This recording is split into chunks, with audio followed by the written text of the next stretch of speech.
Hello મિત્રો, તો આપણે આવી ગયા છીએ તલમાં દવા છાંટવા. અને આપણે તલમાં ખડ થઈ ગયું છે એટલે જેટલો દવા છાંટવી પડે. આ જુઓ,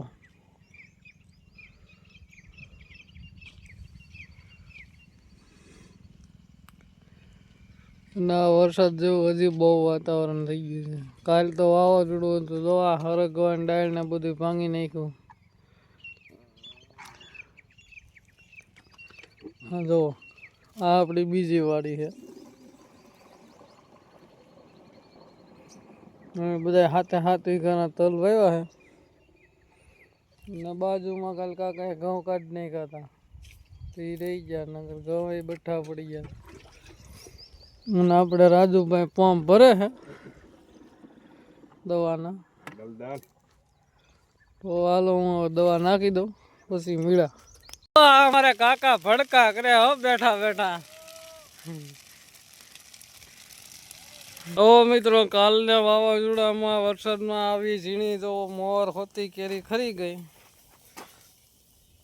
એટલે આવી તો લાટ અંદર પડી છે, કેટલી ખરી ગઈ કઈ નક્કી જ નથી.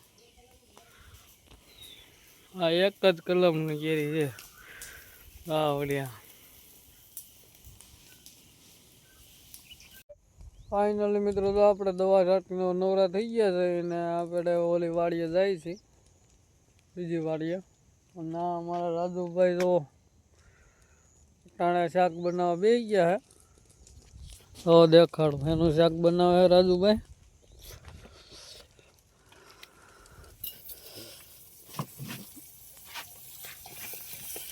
જો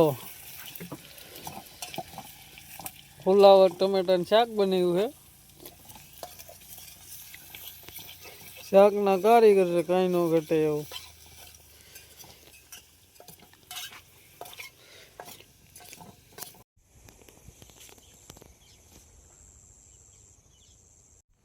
ઓ મિત્રો, આપણી ચેનલને લાઈક શેર ને સબસ્ક્રાઈબ કરી દેજો. પછી મળ્યા નવા વ્લોગમાં. જય માતાજી બધાને.